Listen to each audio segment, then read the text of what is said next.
Hello, welcome back to another video. In today's video, we'll be going over how to program upper lower and how I personally prefer to program upper lower. So there's various ways you can go about programming this. You can do upper lower rest repeat, upper lower 4 times a week, where you do upper lower rest, upper lower rest rest. Have upper lower 6 times a week, which isn't my preferred option, which you have upper lower upper lower upper lower rest. Could also have push pull legs upper lower, variations like that. But personally, I like the upper lower rest upper lower rest rest, based on I like having set days. I think upper lower rest repeat's probably better, but I understand people can't stick to that with their gym days changing each week. So yeah, just find which one suits you the best and stick to that. So first of all, just want to talk about how I would go about programming upper body sessions. Now, just so you're aware, there is no exercise that is set in stone. These are just what I prefer to program based on my preferences and how I like to go about doing my training. But based on every upper body workout, I personally think that you should be including some sort of tricep push down or extension, some sort of bicep curl, and some sort of lateral raise. That's just my preference. Obviously, it doesn't have to be a dumbbell lateral raise. You could have machine, cable, anything like that. Same with bicep curl and tricep extension. I would go 2 sets for each, me personally. Obviously, if you're doing upper lower 6 times a week, your recovery demands are going to be greater, so drop that down to 1 set. But like I said, I'm going based on upper lower rest rest, or upper lower rest repeat split. Now personally, the way I go about thinking about how to program an upper day is I like to think of it as tricep extension, bicep curl, lateral raise, in no particular order, for my arm and delt work. And then I'll pair it with some presses and some pulls. So that means at the moment I'm not programming flies for chest or rear delt, so it's just rows, pull downs and presses really. So personally I like to include a minimum of 2 presses, one being a horizontal press for the chest, like a bench press, that's on a horizontal angle, and a vertical press, like a shoulder press. I choose to start my sessions with push presses, so I would start with I would choose to start with my horizontal press for the pecs, and then a vertical press for the delts. A dip also counts as a vertical press, so if you want more tricep and chest, then I would go about programming a dip instead of a shoulder press. But yeah, 2 presses, and then I would have my lateral, and then I would go on to the pulls for my back. I would choose to start with something like a pull down for my lats. 2 sets there. Yeah, lats always. I prefer to have something single arm, like a single arm pull down is you're going to be the best option for lats, I personally think. Yeah, so 2 presses, got your lateral, a pull down for your lats, and you go into that's your vertical pull. So like the presses, you have horizontal, vertical. For your pulls, you have vertical, horizontal. So that could be something like a bent over barbell row. So horizontal press, vertical press, lateral raise to separate the presses and the pulls.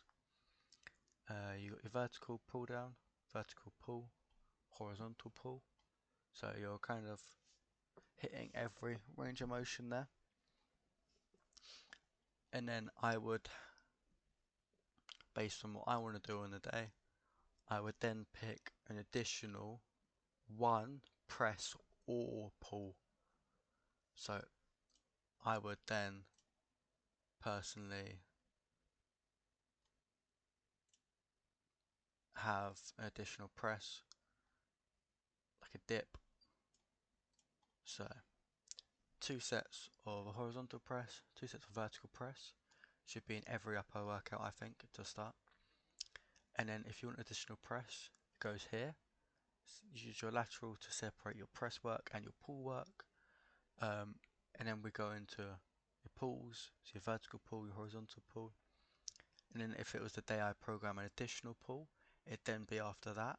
If that's horizontal, vertical, I personally prefer something horizontal again, whether that's for the lats or just a different variation to your other horizontal pull.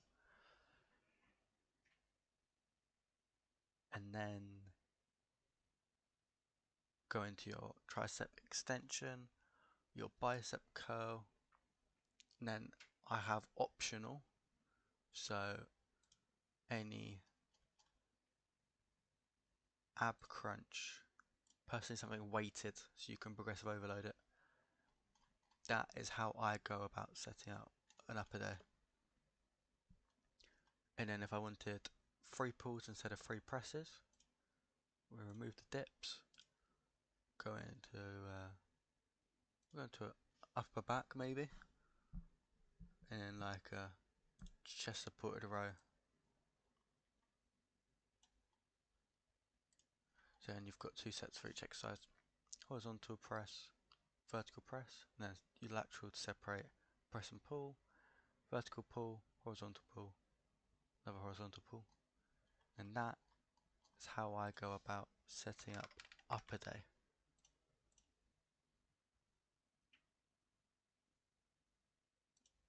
Now, moving on to a lower session. How do I go about setting up a lower session? Again, like for my upper day, where I like to have a tricep extension, a bicep curl, and a lateral raise, I have something similar here. I like to have leg extension, hamstring curl, whether that's seated or lying. I'm going to go seated here. And then going to also go with an adductor machine, 2 sets for each. I personally prefer to start to have these 3, just to cover the basics. Obviously leg extension for your quads, leg curl for your hamstrings, adductor machine for your adductors. Kind of covers the same basics that the upper day does. So those 3, 2 sets each to do the lower day. I always prefer to start my lower days with a leg curl. Just get the knees warm, and obviously you can have more quad work on a leg day. So start with hamstrings. Never have too big hamstrings where your quads can overtake your hamstrings and your hamstrings be weak. I don't think you can really have that with your hamstrings being too big for your quads. It's not really. But yeah, seated leg curl, and then the leg extension. And then similar to the upper day, where I would have a press and a pull. Personally, I would then on my lower day have a press, whether that be a leg press or a squat, after my leg extension, 2 sets there. and also a hip hinge movement, like a Romanian deadlift. So 2 sets for both of those. And I'll have the adductor machine at the end of the session, just because personally my gym has light adductor machines, so I like to get them fatigued so then I can go into that without using the stack, because my gym isn't very keen on gym pins, which is fair enough, because they break machines, or do they? I think it's the person using the break machines, not the gym pin itself. So seated leg curl, leg extension, press, hip hinge, adductor, and then like the upper day, here we can pick an additional press or hip hinge. I'm going to program a second press. So then goes seated leg curl, leg extension, leg press, squat, hip hinge, hip adductor. So we've got quad extension, hamstring curl, and adductor, which I think everyone should have in every session. Got your one press, your one hip hinge, and then I've gone with an additional press. Also, like the ab crunch was optional in the other session, I think you can put some calves in. It can be optional as well, because I know some people don't like training them, and people don't necessarily need them. But obviously, you can have them in there if you need to. If I see this as different,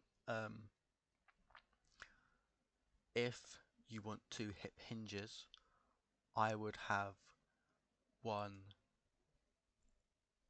deadlift and one hip thrust. So let's remove the RDL and the squat. So my press is the leg press, and I'm going to now pick 2 hip hinges. So for my hamstrings, hip hinge, I would go with, oh yeah, we'll go with the RDL.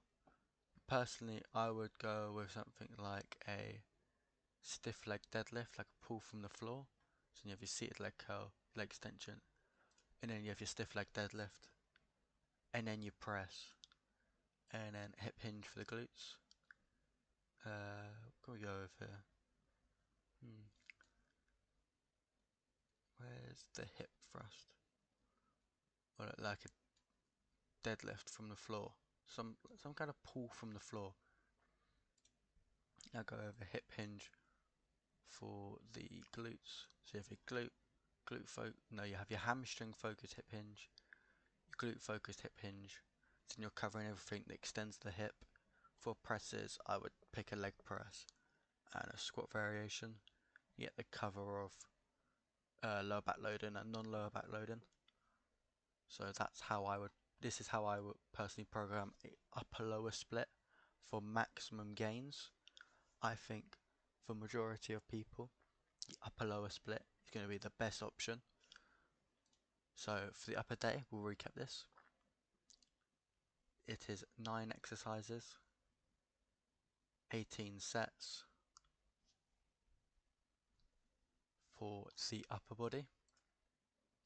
For the lower body, I've gone with 7 exercises and 14 sets there. So if you guys have enjoyed the video, this is episode 2 of Pursuing Potential series on YouTube. If you guys have enjoyed the video, make sure to hit the like button, make sure to subscribe. It is the 10th of March 2026. I hope you all have enjoyed the video, and I should be posting a workout video next video. Be no legs for now, because some of you will know my knee is still an issue, but as soon as that is good, you will get a leg day video. So the next one will probably be an upper session, and I'll show you exactly how I do my upper sessions based on how I personally program it, which is this video. So goodbye. Catch you in the next one.